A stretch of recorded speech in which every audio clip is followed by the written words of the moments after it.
반갑습니다. 작품 선도 별로 안 좋은데 생각보다 많이 와주셨네. 고맙고요.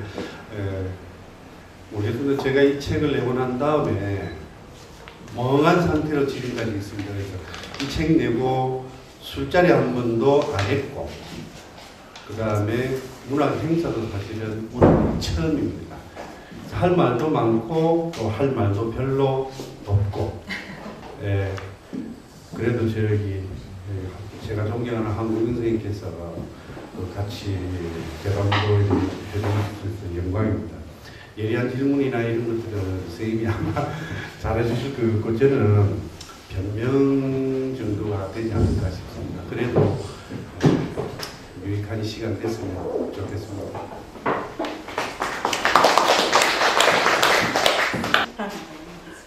여기 다른 선생님들 다 잘 아시겠지만 이상도 선생님 이번 그 챔피언은 4번째 소설집입니다. 이상도 선생님은 이제 2008년도에 국제신문 등단하셨고 2010 맞습니까? 98년에 등단하시고 국제신문으로 등단하셨고 그 다음 다시 창비 신인소설상으로 다시 재등단하셨고 이번에 이제 4번째 소설집이신데 아까 잠깐 말씀하셨지만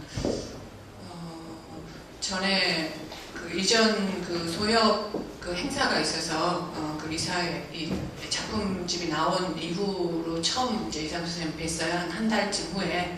근데 방금 말씀하신 것처럼 술을 사주신 분이 한 분도 안 계셨다고 하더라고요.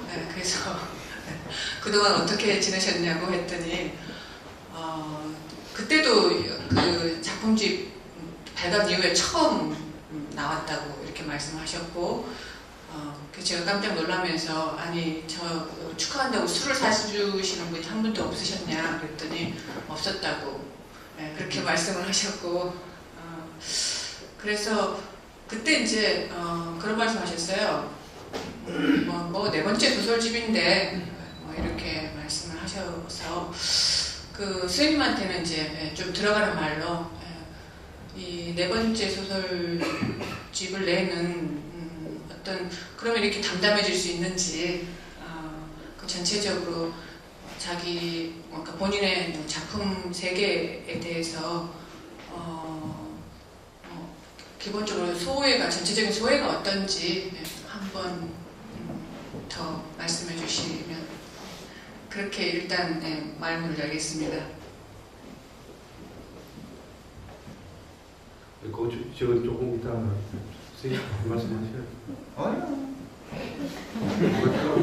내가 오늘 올 때는 내가 배우고 왔는데 그냥 소홀하게 말씀드리면 안 되죠. 막 들어보고 겁이나 죽겠어요. 모르겠습니다. 아무래도 제가 4번째 책을 내서 그런지 떨림이 예전처럼은 아닌 것 같아요. 그리고 이번에 책을 내면서도 좀 망설였거든요. 그래서 이걸 꼭 내야 되나 이렇게 다급하게 서울에 문진금 받은 바람에 어쩔 수 없이 기간 안에 내야 될 상황인데 그렇다고 해서 꼭 이렇게 내야 되나 하다가 고민하다가 내서 그런지 조금 뭐라 그럴까요? 기분 좋다는 느낌이 별로 안 들었습니다. 그래서 일단 내긴 냈는데 내고 난 다음에 뭔가 시원섭섭함이라 그럴까요? 작품성에 있어서 그렇게 해서 마음에 드는 것도 아니고요. 그래서 좀 그런 복잡한 심정입니다. 반갑습니다. 아까 많이 왔다 했는데 내가 생각했거든. 이상섭 작가가 왔으면 이건 뭐 미어 터져야 되는데 지금 빈자리가 남아있는 게 굉장히 이제 섭섭한 노릇인데 그거 하고 이 작품 내고 난 뒤에 아무도 술 사는 사람이 없다 한 거하고 연결이 되는 것 같아요. 그래서 작품성은 모르겠고 인간성에 좀 문제가 있는 게 아닌가 하고 제가 이렇게 개그를 좋아합니다 사실은. 근데 오늘 참 아시다시피 우리가 마음이 이제 무거워서 말도 조심스럽고 농담을 하려고 해도 좀 그렇고 그렇습니다.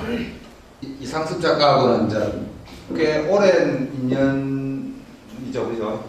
예, 알고 보면 오랜 인연이고 또 기존 나와 있는 작품집에 대해서도 제가 무려 2번씩이나 해설을 쓴 적이 있어서 내가 이거 오늘 하는 거 맞나 이렇게 개인적으로 이렇게 생각도 했는데 오늘 또 다시 이거 한다 하니까 작품을 또 읽으면서 뭐 참 좋다. 역시 뭐 우리나라에는 황구라하고 이구라 이 부리가 있구나 이런 생각도 하면서 또 다른 한편으로서는 좀 뭐 아쉬운 것도 뭔가 모르겠지만 하다 싶다 이런 느낌도 있습니다. 최근에 우리가 살아가는 꼬라지를 보면은 뭐 저부터 마찬가지지 않습니까? 뭐 우리가 천박하기가 짝이 없이 우리가 지금 살아가고 있잖아요. 우리 너남 없이. 그래서 제가 뭐 최근에 이제 무슨 원고를 이렇게 하나 정리를 하면서 70년대 또는 80년대에 어떤 시인이나 혹은 작가들이 이런 외침을 했죠. 인간은 짐승이 아니다. 나는 짐승이 아니다. 이렇게 외쳤단 말이죠. 근데 90년대 딱 들어오면은 나는 짐승이다 하는 소리만 나옵니다. 그죠? 그래서 90년대 이후에 그 여러분들 작품 제목 보면은 연어도 나오고 고등어도 나오고 막 온갖 짐승들이 다 나옵니까? 그럼 전부 다 나는 짐승이다 이런 소리예요. 7, 80년대는 전부 다 인간은 짐승이 아니다 외쳤단 말이죠. 만약에 7, 80년대 사회가 전체가 짐승스러운 사회였더라면 짐승처럼 우리가 살았더라면은 누군가가 나는 짐승이 아니라는 것은 굉장히 의미가 있습니다. 그죠? 다 짐승처럼 살고 있는데 누군가는 다 용감하게 이야기하는 나는 짐승이 아니다. 굉장히 의미 있고 가치가 있는 거죠. 근데 지금 어떠느냐? 한 90년대 이후 어떠느냐? 그래서 좀 말씀드려 어떤 사람은 나는 짐승이다 했단 말이에요. 90년대 오면은 나는 고등어다, 나는 연어다, 나는 멸치다 막 이랬단 말이죠. 만약에 90년대 이후 오늘날 우리 사회가 전부 다 인간답게 살았다면, 전부 다 인간답게 살고 있다면은 그 중에 어느 놈이 튀어나와갖고 나는 인간이 아니고 짐승이요 하는 것은 의미가 있습니다. 아주 의미가 있습니다. 그러나 지금 우리가 여전히 짐승 상태에 살고 있다. 7, 80년대와 똑같이 막 한치도 못 나가고 짐승처럼 살고 있다. 그럼 전부 다 짐승처럼 살고 있는 그 중에 한 놈이 나가고 나는 짐승이다 하면 무슨 의미가 있습니까? 아무 의미가 없어요. 그래서 제가 뭐 요번에 뭐 또 원고를 정리하다가 그런 생각이 툭 들고 또 이번에 이런 일을 만나니까 더더욱 이제 자기 자신을 돌아보게 되고 이랬는데 우리 이상섭 작가는 뭐 작품에 보면은 짐승스러운 게 많이 나옵니다. 그죠? 짐승스러운 게 소 같은 자식도 나오고 개새끼 소새끼 소리가 많이 나오는데 이상섭 작가도 그렇거니와 오늘날의 이런 시대이기 때문에 나는 소설이 더욱 강해져야 된다. 겉멋 들어가고 폼 잡지 말고 제대로 우리가 사는 꼬라지를 제대로 좀 봐야 된다. 이제 이런 입장이죠.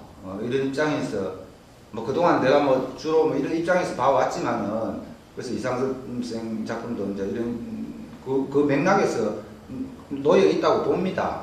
본데 그래도 뭐 좀 불만스러운 걸 한번 말해보라면은 말해도 됩니까?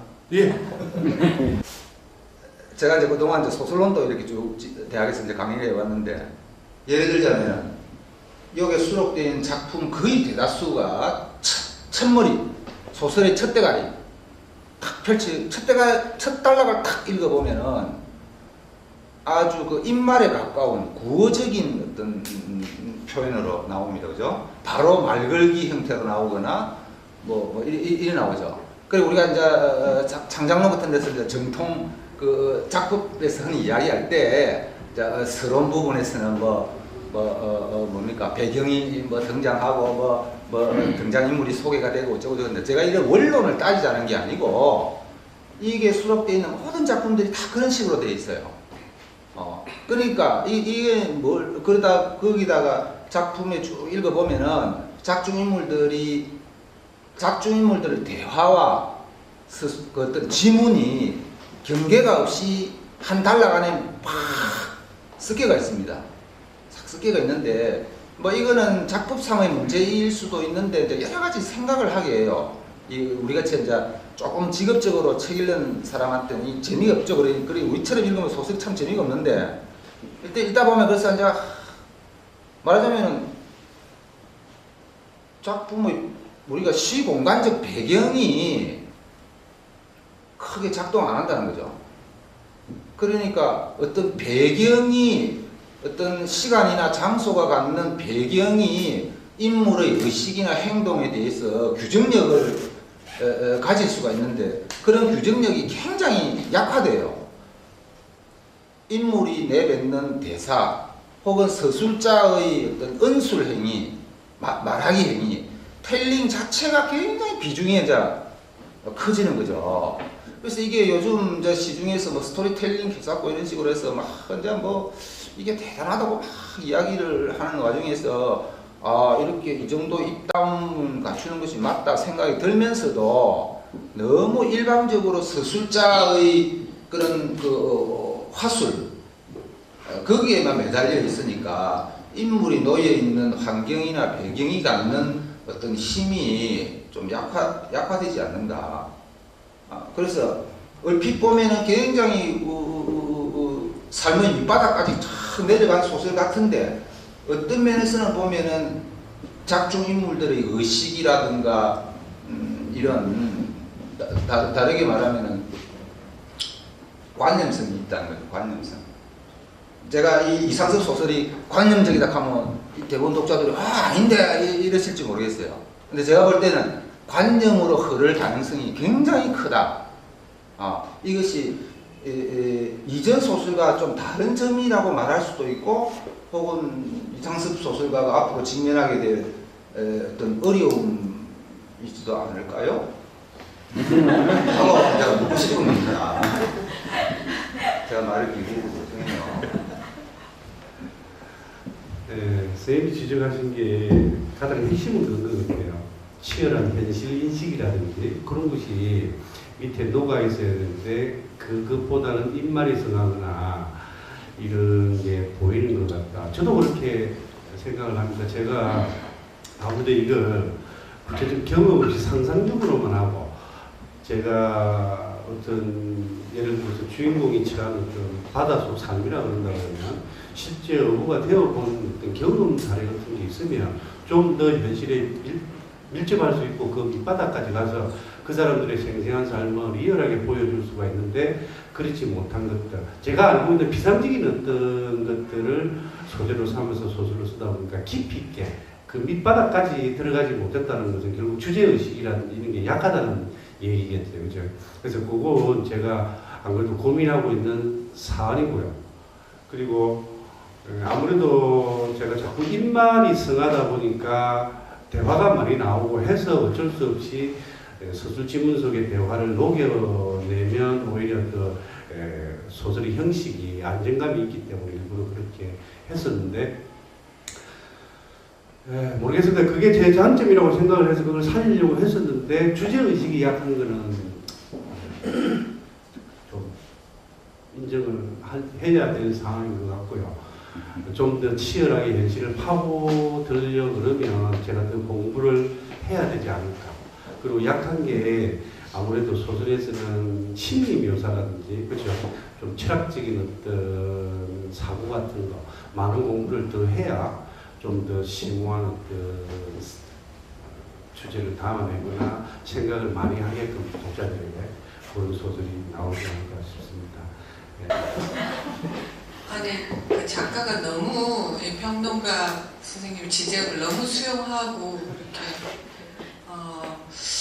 이렇게 거기 이제 그러니까 이 챔피언도 그렇고 이전에 그 바닷가 그 집에서 이틀도 그렇고 전체 챔피언 같은 경우는 전체 8편 중에서 5편이 청년 또는 청소년이 주인공이거든요. 그래서 인말과 비속어와 이런 게 굉장히 자연스럽게 녹아 있습니다. 그러니까 그게 무슨 주제의식이 없다라고 자책하실 필요는 없으실 것 같고요. 제가 제가 이제 변명을 하게 되는데, 네.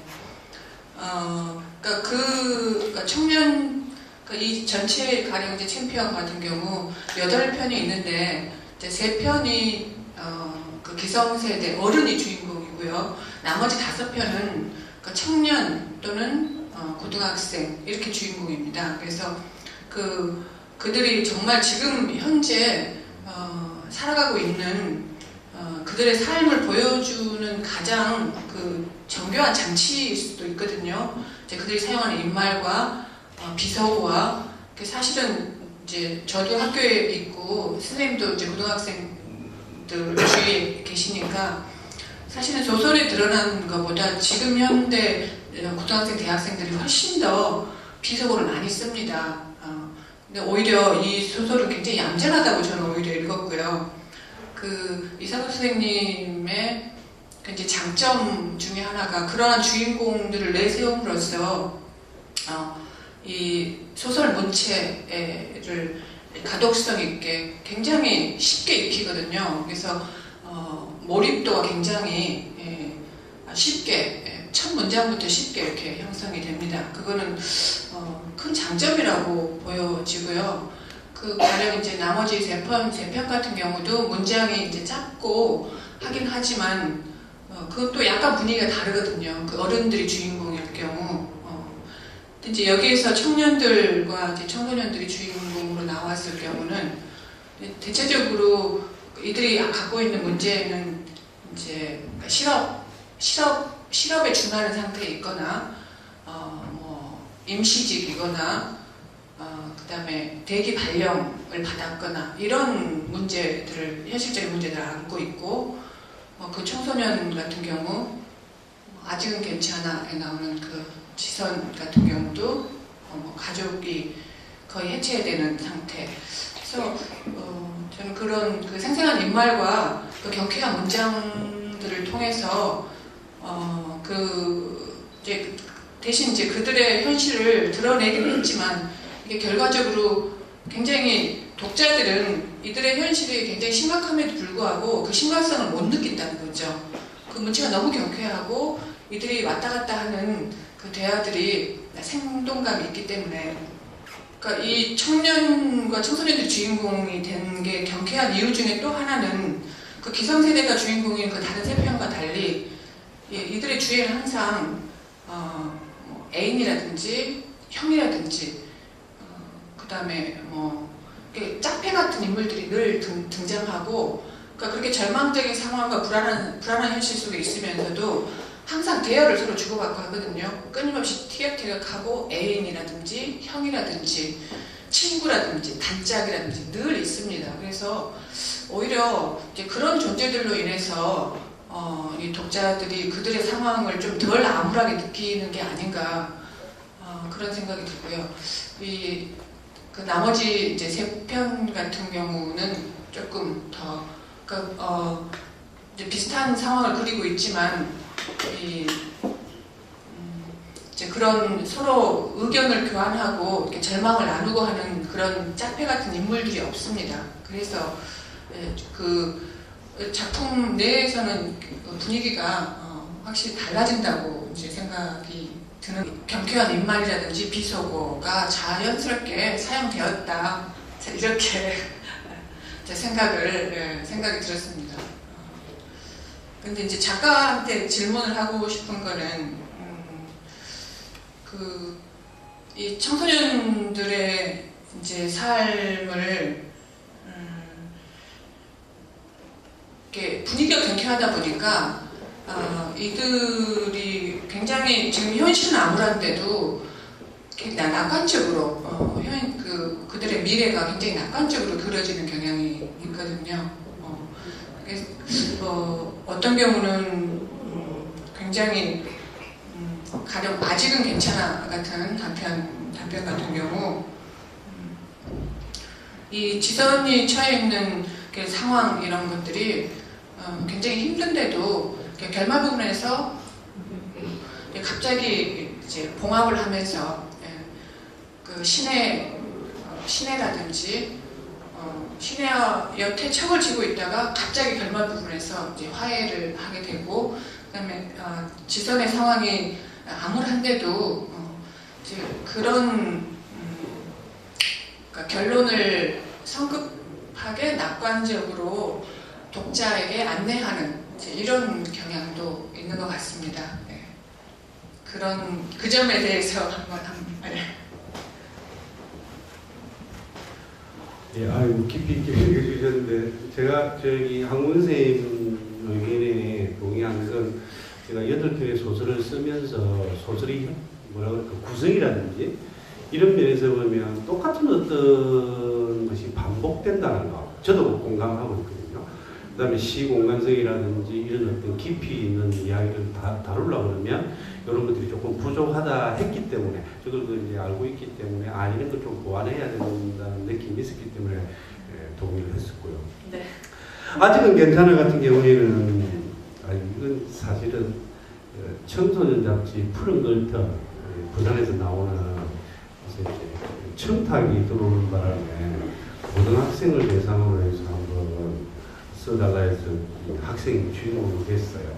근데 이 주인공 이야기를 하면서도 제 세대가 이미 훨씬 그저 넘었기 때문에 이야기를 쓰면서도 너무 젊은 세대하고는 공감하는 것이 사실 한계가 있지 않았나.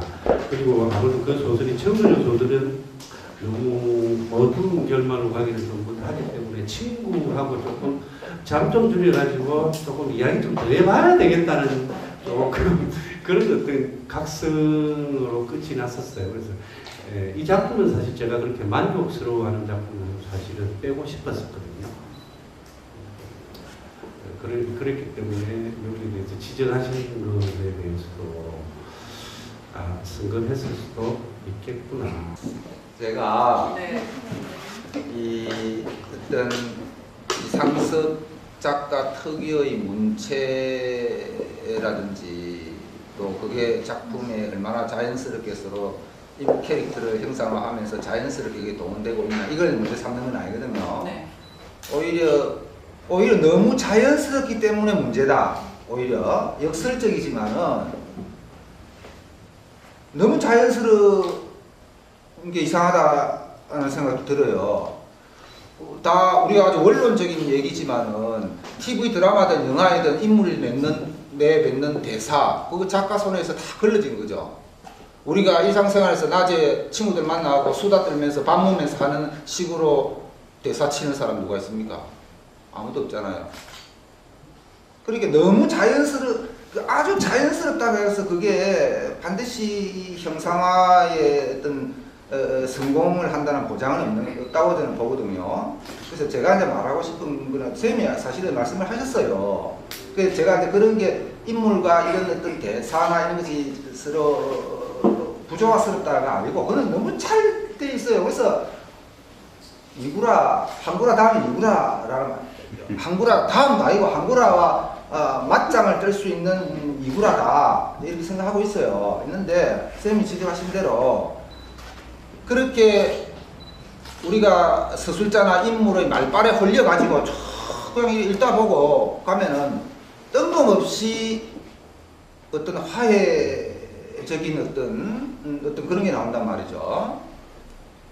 빅맨 아버지한테 그리 불만스럽던 애가 뭐 갑자기 가다가 보면 아버지를 내 바지랑 때였다 식으로 갑자기 나옵니다. 또 설거머니 같은 거는 내가 다른 글에서 조금 지적을 하긴 했는데 그것도 보면은 두 남녀가 연애하다가 쪼개졌는데 끝쯤에 가보면은 둘이가 서로 이렇게 서로 의지하면서 살아가는 게 그게 이런 식으로 나온다는 거죠. 그래 내가 제가 아까 말씀드린 거는 이런 환경의 규정에서 벗어나 그 규정력이 약하기 때문에 작가 내지는 서술자가 자의적으로 이야기를 끌고 갈 위험이 있다는 거죠. 그게 바로 제가 말하는 관념입니다. 이상섭 소설이 의외로 우리들의 속살에 깊이 닿는 것 같고 삶의 질감에 굉장히 접근한 것 같은데도 저는 관념으로 흐를 위험이 있다고 보는 근거가 거기에 있어요. 그 규정을 안 받고 갑자기 그게 튀어나오니까 이상하다는 거지. 이게 왜 이러느냐는 거지.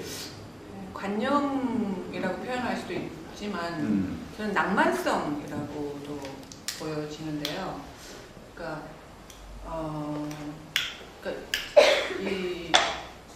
이상섭 선생님이 가령 어쩌다가 눈마저의 순심이와 그 주인공이 그 마지막 부분에서 이런 얘기를 합니다.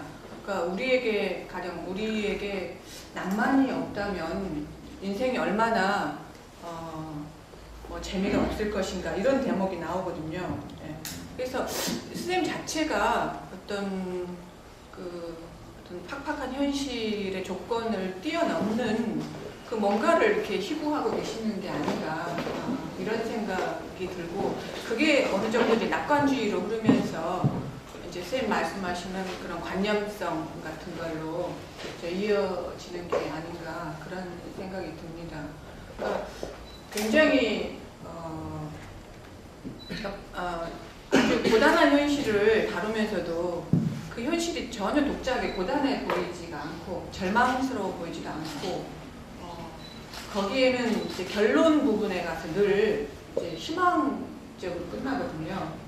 네, 화해를 하고 다시 만나고 이제 그런 이유도 있지 않을까 싶은데 그건 아마 제 생각에 이상섭 선생님의 어떤 세계관 이 세상을 이제 살아가면서 이 소설의 지향을 이런 쪽으로 해야 되지 않을까라는 뭔가 소설관하고도 연결이 되지 않을까 싶은데요.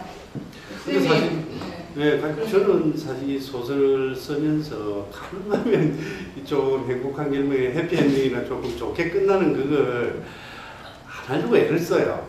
애를 쓰는데 근데 이상하게 어떻게 마지막에 이제 결말을 매듭 지으려다 보니까 제가 추구하는 어떤 세계관하고 연결이 되는 것 같아요. 일종의 뭐라 그럴까? 제가 저기 작가의 말에서 썼다시피 수평세상이라는 거 서로 더불어 살아가는 어떤 공동체에 대한 희구 같은 게 언연중에 깔리는 게 아닐까. 그래서 어떤 분이 이야기를 하시더라고요. 이 소설의 구성 자체가 보니까 전부 그냥 대물림 서사처럼 보인다.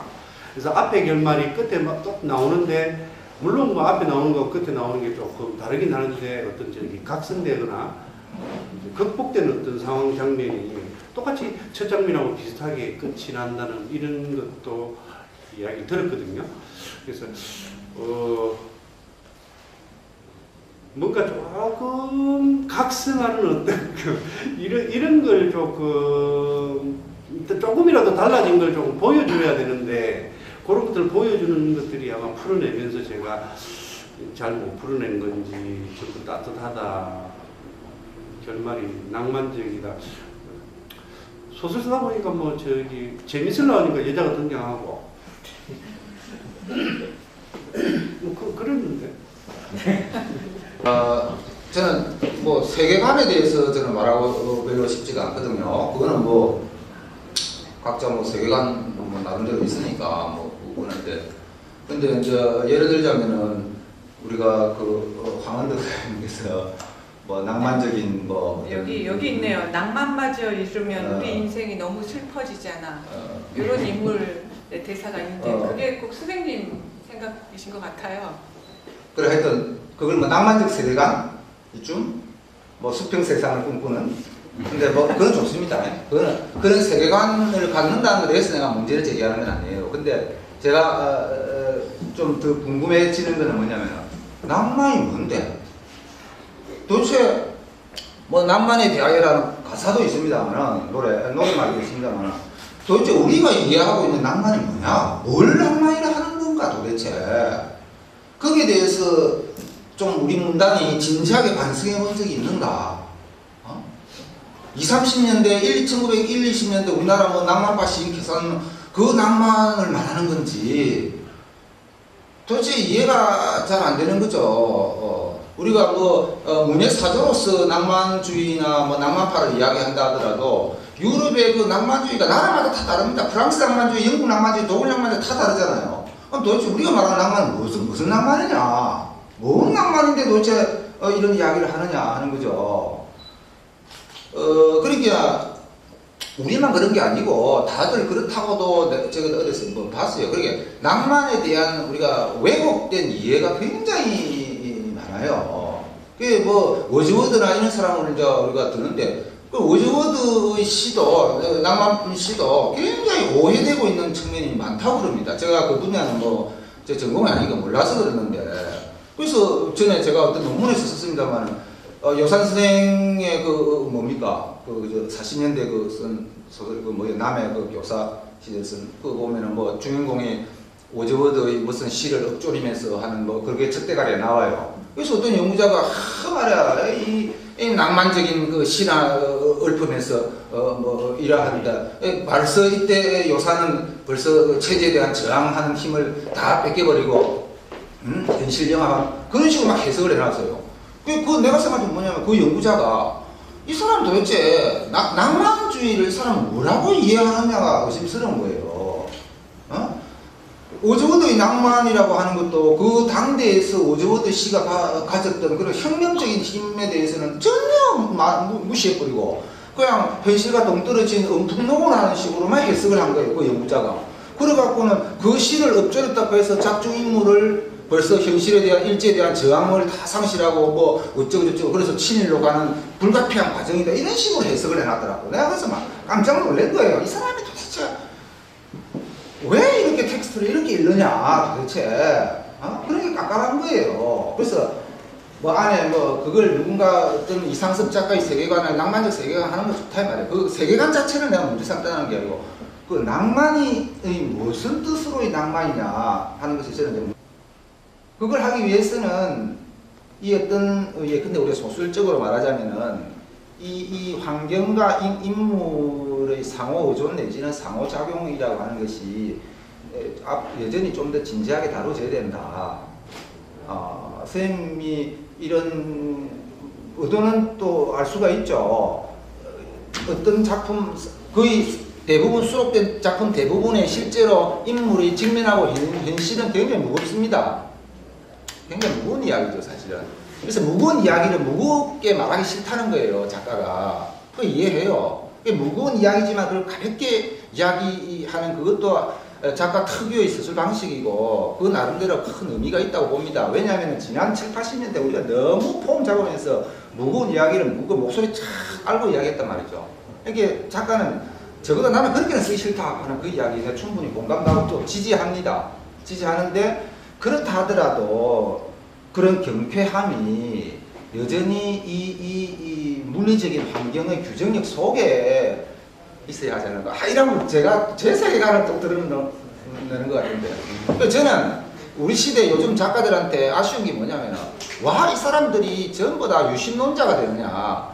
선생님이 아까 말씀하신 낭만성, 제가 이 관념으로 흐를 수 있다 했는데 선생님이 낭만성이라고 했는데 우리가 관념적이다, 관념론, 아이디얼리즘이라는 것은 바로 유신론을 말하는 거 아닙니까? 그 이상론이죠. 이제 이런 이상론이나 이런 걸 갖다가 낭만적이다고 이해하는 독자들이 많죠, 일반적으로. 제가 말씀드린 게 바로 그 점이에요. 그러니까 관념적이라고 하는 말이나 이상적이라는 말이나 유신론적이라는 말이나 같은 뜻이라고 해석이 돼요. 그래서 좀 더 유물론적으로 혹은 좀 더 진성스럽게 그렇게 한번 알아. 선생님 주문은 알겠는데 실제 한번 써보십시오. 저는 사실 최선을 다해 썼었거든요. 이래 이제 재미있어지는 겁니다. 이 문학 톡톡이. 근데 이 작품을 쓰다 보면 상상력의 한계가 있을 수밖에 없는 거고 작가의 어떤 세계관이 작동할 수밖에 없는 거잖아요. 가치관이 들어갈 수밖에 없는 거고. 근데 제가 가지고 있는 작품의 한계는 분명히 있습니다. 그런 지적을 해주시면 그건 받아들일 수밖에 없는 거고요. 그런다고 또뭐 단점만 있는 것도 아니고. 장점을 이야기할까요? 선생님 지적해 주신 거 틀린 말은 아니고 정확하게 지적해 주신 거니까 이런 걸 이제 제가 이런 기회를 삼아서 잘 또 고민해가지고 작품 속에 녹여내야 안 되겠습니까? 그죠? 그건 뭐 하시거나 말거나 그건 수행하는 게 아니고. 네, 아무래도 이제 네 번째 소설을 내면서 제가 이제 또 고민했던 것이 어차피 제가 알고 있는 것도 있을 수 있고 모르는 것을 오늘 한국인 선생님이 지적해 주신 것도 있는데 아마 좀 더 좋은 작품을 쓰기 위해서 이런 모임도 하는 거고 또 더 치열하게 고민해야 되니까 소설가가 이제부터 소설 안 쓰려고 해도 소설은 전혀 섭섭해하지 않습니다. 그 소설 쓰시는 분들 착각하시면 안 돼요. 내 소설 오늘부터 안 쓰면 소설 망한다. 이런 거 없습니다. 왜 그러시는데요? 글쎄, 제가 한 일주일간 끙눌렀던 걸 옮겨서 말인데, 좋은 말씀 앞서 하셨어요. 그럼 당신 안 써봐라. 그 이야기. 저는 이때까지 이상선 작가가 인류인 줄 알았어요. 그 말씀 들으면서, 인류는 아니구나. 저는 비평하는 사람이지, 작가가 아닙니다. 그렇지 않습니까? 이것이 그런 거 아닙니다. 또 겁이 슬쩍 나는데, 저는 우리 지역 작가들을 사랑합니다. 애정이 많습니다. 많은데, 이제 정말로 속을 시원하게 좀 뚫어줄 수 있는 그런 작품을 망한다 하는 그런 뜻입니다. 그래서 이상선 작가를 제가 굉장히 개인적으로 굉장히 존경합니다. 그런데 조금 전에 나왔으면 만경인데, 그래서 지난번 소설집에서도 그렇고 이번 소설집도 그렇지만은 또 개인적으로 또 학교에 계시니까 그런지 이런 젊은 층 또는 청소년층 이야기가 상당히 많고 또 그 애들을 그래도 상당히 실감에 가깝게 그 애들을 말과 행동과 감정을 잘 담아냈다는 거는 한데, 저는 개인적으로 느낌으로 그쪽 이야기는 이제 그만해도 안 되겠나 그런 생각이 들어요. 그쪽에는 이제 많이 하셨다 하는 그런 느낌이 들어서 앞으로 가면 어떤 쪽으로 좀 써보실 특별한 계획이 있으신지. 제가 그래도 앞에 세 번째 소설집 바닷가 그 집에서 있더라고 챔피언하고 연결시킨다 그러면 같은 경향이 있는 것 같아요. 문체라든지. 그래서 이제 이걸 제가 빨리 했던 이유가 이제 이런 문체하고 이런 것도 조금 더 정리하고 조금 이제 좀 뭐라 그럴까 또 다른 어떤 작품 세계를 추구해 나가야 되지 않을까. 그래서 이제 제 생각에는 네 번째 소설집까지 냈으니까 단편은 그만 쓰자. 장편 한번 쓰자. 장편 쓰게 되면 선생님이 이야기했던 것처럼 시간이나 장소성이라는 것이 깊이 있게 관여를 안 할 수가 없는 거고, 인물이 아무래도 조금 분량상 인물도 많이 나와야 되고 세계에 대해서도 바라보는 어떤 시각이라든지 이런 것이 좀 더 깊이 있게 들어간다 그러면 단편 소설이 지니고 있는 어떤 한계, 선생님이 지적해 주신 거 그런 것들도 좀 나아지지 않을까.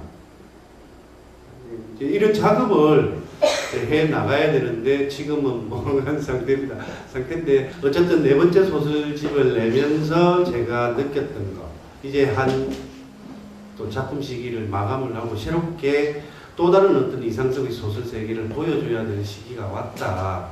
그래서 장편으로 다시 만날 수 있도록 열심히 쓸 수 있도록 하겠습니다. 제가 또 말을 또 덧붙이는데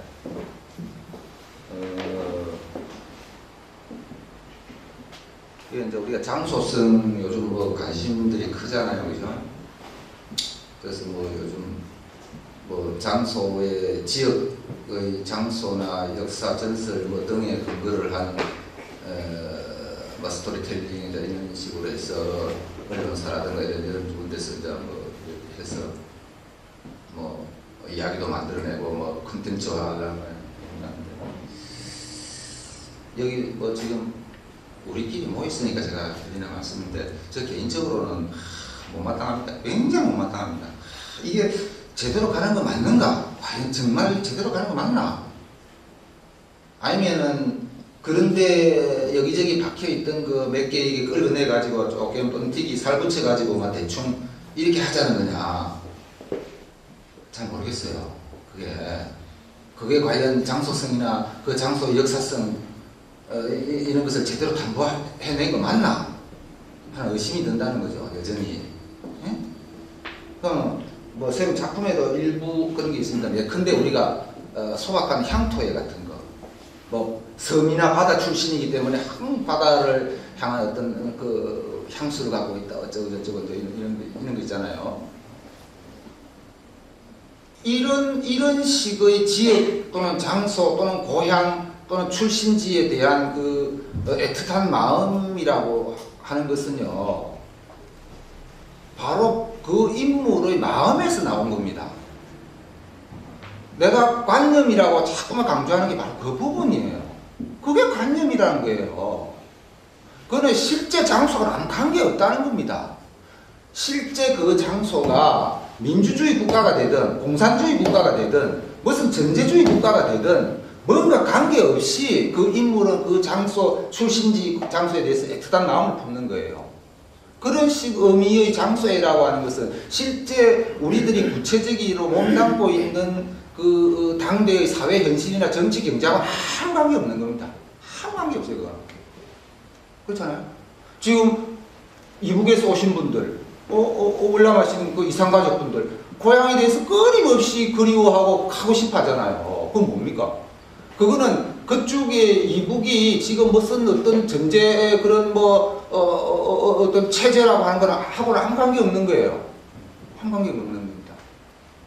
자, 우리가 이런 맥락에서 장소에 대한 애틋한 정을 가질 수도 있지만은 제가 원하는 거는, 제가 원한다기보다는 저는 그런 식으로 가면은 결국은 관념을 한다는 거예요. 이야기가. 그 예컨대 북에 두고 온 고향이 그리워, 고향 산천이 그리워, 그렇게 하겠지만 실제로 지금 거기에 살고 있는 사람 뭐예요? 지금 굶어 죽는 파이라.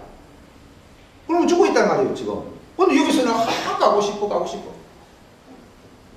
그래서 저는 이게 이상하다는 거예요, 정말. 우리가 장소나 지역성을 이야기하면서도 지금 뭔가 흐름이 정말 실제하고는 동떨어진 게 아닌가 하는 이런 우려가 생기기 때문에 쌤한테 왔었는데, 이상쌤은 그러나 뭐 그렇다는 건 아닙니다. 잘 하실 수 있고 또 충분히 그러한 무언가를 역량을 갖고 계신 분이기 때문에 앞으로 장편에서 좀 더 구체화되어 있는 그런 걸 만나기 기대합니다.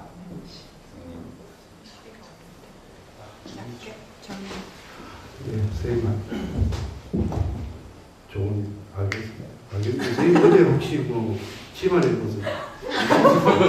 요즘 저는 아직 뭐 부부 검색도 좋고 괜찮습니다. 여태까지 그런 모습은 안 하셨는데. 네. 영 비가 와서. 죄송합니다. 꼭 저만 신경질 나가 있는 것처럼 이렇게 그래서 이거 다 똑같이 신경질 나가 있는데 제가 혼자 이렇게 돼서 죄송한데 있어 뭐 저는 소설이 지금 사실 아까 우리가 참 애도하는 시를 읊었습니다만은 이런 놀라운 사태에 즉각적으로 반응할 수 있는 것은 시죠.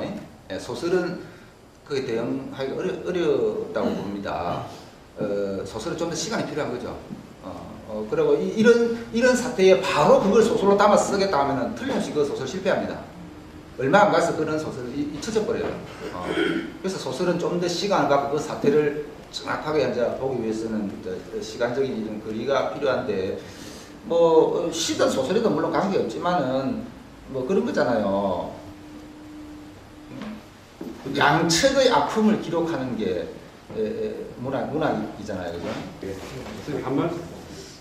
아니 뭐 앞으로의 계획까지 다 말씀을 하셨고 이제 마무리를 하기 전에 제가 한 가지만 선생님 말씀 듣고 싶은 게 이 작품집 내에서 이전에 그 바닷가 그 집에서 이틀도 그랬고 이번 소설집에서도 그렇고 이 부성이 부활하고 있거든요. 아버지가 돌아와서 아버지가 예수님으로 비유되기도 하고 상징으로 나오기도 하고 아까 이제 선생님 말씀하셨듯이 다른 작품에서는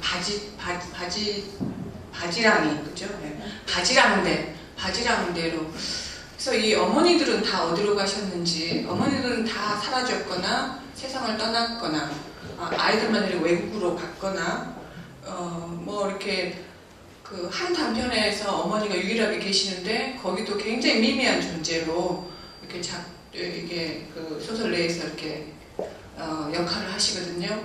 그래서 선생님은 이 오늘날의 사회를 헤쳐나가는데 이 아버지를 다시 불러와야겠다고 결심을 하신 건지 거기 한 말씀만 듣고 마무리하면 될 것 같습니다. 그 이전까지는 어머니가 중심이 되거나 어머니를 많이 호출하고 모성성이 많이 부각이 됐었는데 어떻게 쓰다 보니까 이번 소설은 또 부성이 많이 또 부각이 된 것 같아요. 근데 이거는 뭐 소설 구성상을 제가 딴 목적으로 뭐 아버지를 뭐 필요해서 이 시대가 요구하기 때문에 호출한 건 아니고요. 하다 보니까. 네.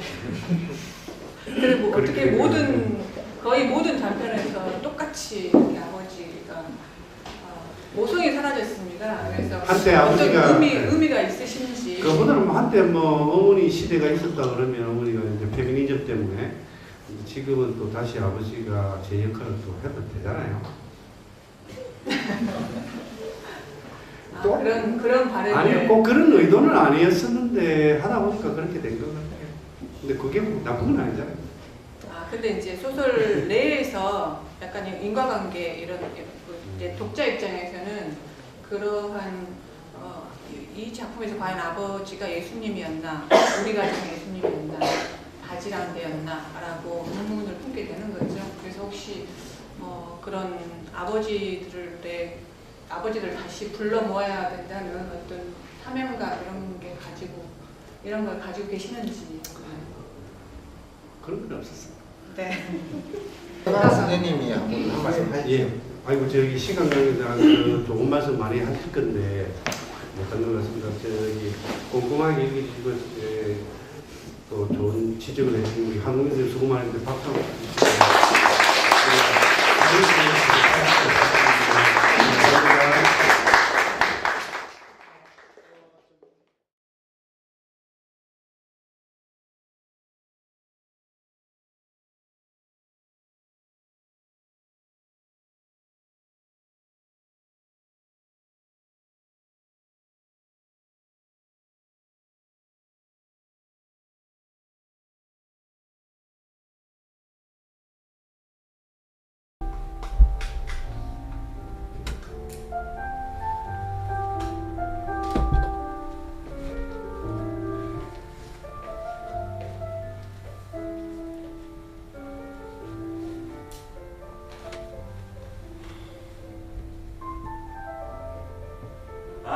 이거 맞췄으면 한 큐의 게임 뒤집히는 건데. 형은 세월 흘러도 여전하시네요. 야, 하하 이게 누구야? 너 드디어 제대했구나 임마. 그동안 잘 지내셨습니까? 야, 이거 군대 다녀오더니 사람 180도 달라진 것 같다. 체격도 더 커지고 말투도 좀 바뀐 것 같아. 인생이란 게 뭐 한순간 전복되는 한국 비행가 같은 건가 봐요. 전복?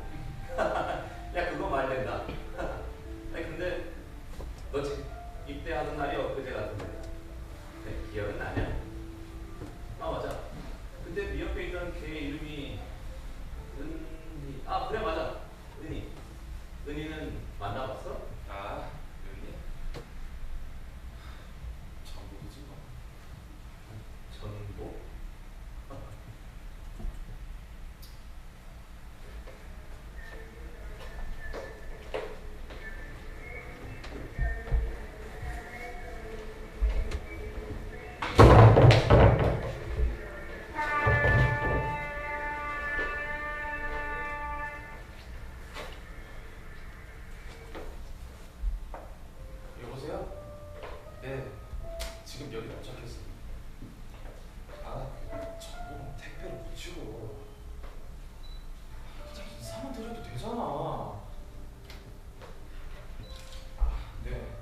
대신 저 친구랑 빨리 나올게요.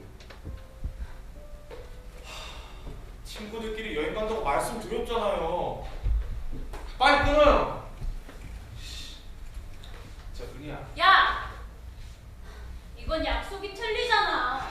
그러니까 잠시만. 경주 갔다 들르는 길인데 그런 것도 못해줘. 그렇다고 내가 왜 너희 할아버지 댁까지 찾아가냐? 야, 안 가려면 뭐 있어, 서방인데. 그건 다른 개념이잖아. 그러니까 평생 먹여 살릴 능력이야 몰라도 이 내 말만 들어주면 1박 2일 정도는 충분히 먹여 살려주겠다 그 말이야. 뭐 정 따라오기 싫으면 내가 할아버지 집에 다녀올 동안 내 앞실에서 기다릴게. 야! 그게 할 말이냐? 언제는 우리 함께 가는 여행이라며. 그러니까 조금만 더 참으면 우린 경주에서 멋진 이별 여행을 할 수 있다니까. 그런데 왜 자꾸 기분 나쁘게 이별 여행이라고 그러? 그럼 환송식이라고 해줄까? 말 참 희한찬란하게 잘 돌린다 진짜. 그러니까 우리 여기서 이렇게 실랑이만 벌이다간 저기 미쳐 못 치겠다. 빨리 움직여. 나 지금 기분 나빠. 이런다가 나쁜 사람이 될 것 같다고. 그러니까 제발 나한테 노력 좀 해줘. 어? 노력? 당연하지. 야, 양일이 좋아. 그냥 내가 업어줄까? 어? 자, 여기 엎어봐.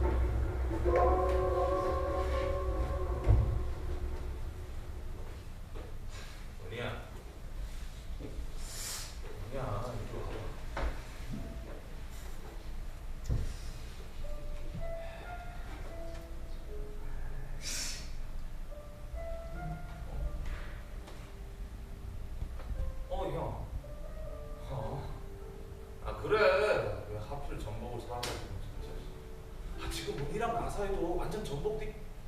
뭐 귀차가 전복되기를 원하나. 당구장에서 빙등가게 내 인생이 전복.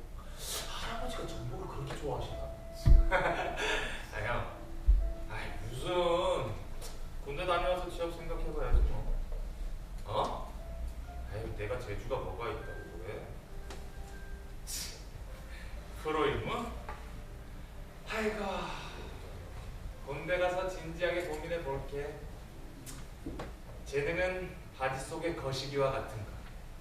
언제 꺼내느냐가 문제. 아니야? 끊어요. 나 계란 한 줄만 사줘. 왜 갑자기 계란 타려? 계란이야말로 울고 싶을 때 먹는 음식이야. 야, 그게 무슨 이유냐? 야, 이 중신아. 넌 똥만 만들고 사냐?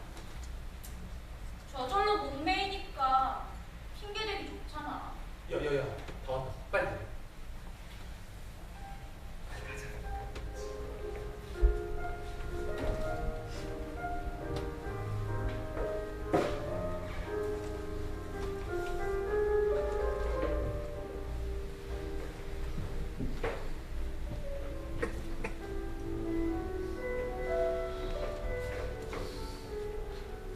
내가 제일 작아. 빅맨은 할아버지 피를, 나는 빅맨의 피를 물려받았는데 나는 왜 이렇게 재능이 없을까? 우리 할아버지는 힘이 어찌나 셌던지 이 한 손으로 쌀 한 가마니를 쥐고 심리를 걸어다닐 정도였대. 동네에서 씨름대회가 열리는 날이면 뭐 항상 1등은 따놓은 단상이었지 뭐. 기차역에서 내리면 얼마 안 걸린다며. 조금만 더 참으면 돼. 이럴 거면 택시를 타든가. 벌써 20분이나 걸었잖아. 또 모른다. 그건 네 걸음이 느려서 그런 거야. 응? 빨리 걸어. 너 혼자 가. 난 안 갈래. 최소한 이따위 여행을 준비를 했다면 똥차라도 준비를 해놓던가. 거의 다 왔다니까. 나 그냥 돌아갈래. 뭐? 여기까지 와서 그냥 가겠다고? 차라리 그게 낫겠어. 더 가는 것보다야.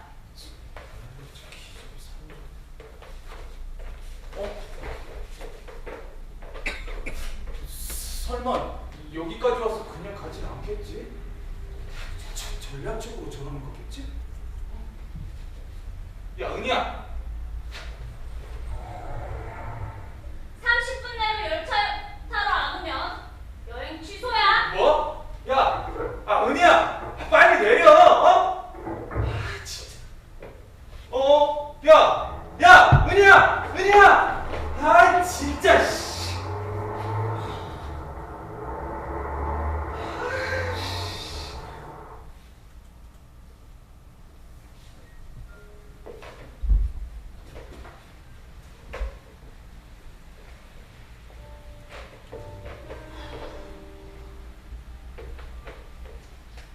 스물하나, 스물둘.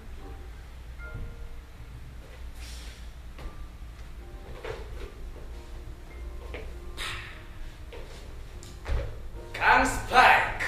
네, 남창 고등학교 빅맨 가공할 만한 점프력으로 득점을 올립니다. 할아버지, 아버지가 배구를 안 했으면 했죠. 그래. 처음에는 당연히 반대를 했지. 그래도 계속 찾아옵니다. 너가 애비가 재능이 있다고 맡겨달라고 하는 것이. 그래서 한 번은 이 하렘이가 물어봤다니까. 배구를 하면 챔피언이 될 수 있냐고. 그러니까 담임이 얘기를 하되, 배구는 개인이 아닌 단체 경기지만 국가대표가 되고 올림픽에 나가서 금메달만 따면 평생 연금 나온다 하는 그 말에 마음이 동하고 말이지.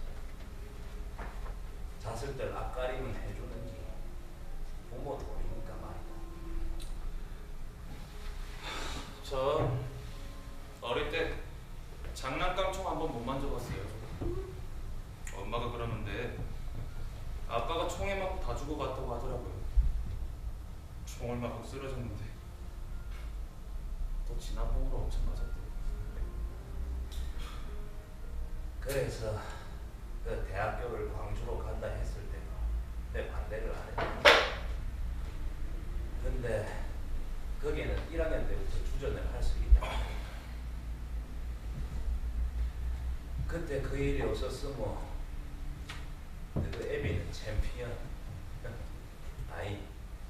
챔피언 하렘이가 되고 남았습니다.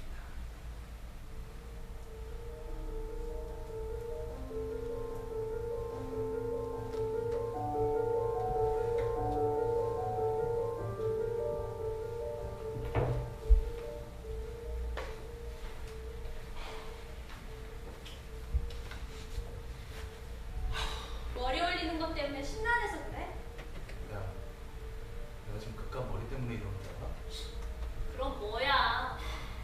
그냥 내버려둬. 생각 좀 하게. 이거 빨아줄까? 야, 원래 동침은 머리 올리고 하는 거야. 알겠어. 생각 많이 하셔라. 그럼 난 이벤트 준비하러 갈게.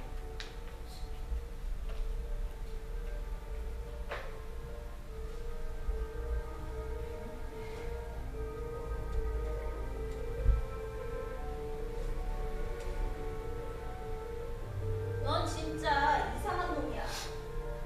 왜? 알몸으로 머리 깎자고 해서? 그거야. 머리카락 묻으니까. 이게 제일 낫지. 그럼 뭐가 이상하다는 건데?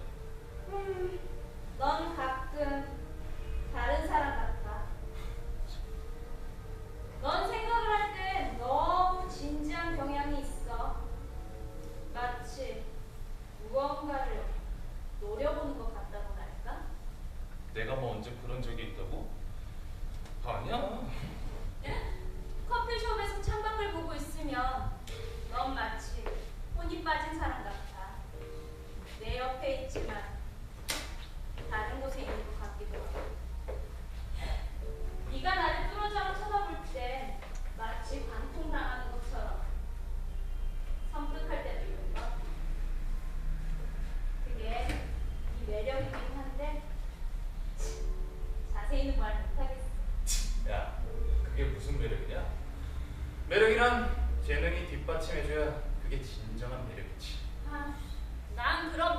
재능도 없어.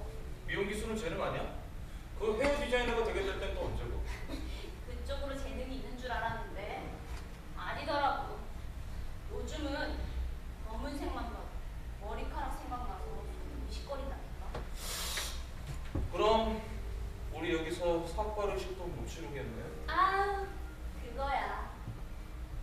눈물을 머금고서라도 해줘야지. 멀리 떠날 상황이신데. 준비됐어?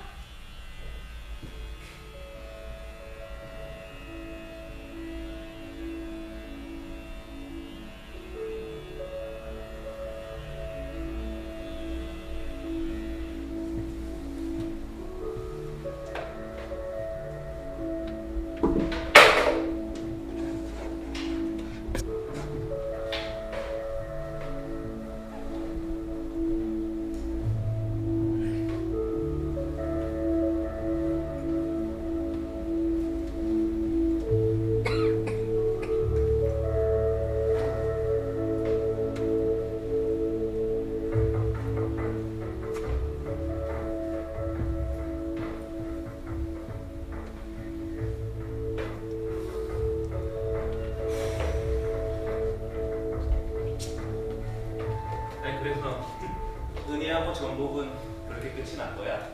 은희는 끝나고 전복은 아직. 농구 선수, 배구 선수, 야구, 축구. 다 아버지 꿈인데 아버지는 돌아가시고 이러고 있으고. 그때 그 사건 때문이니? 하얀 유골 중에 오른쪽 무릎 쪽에 검은 뼈가 나왔는데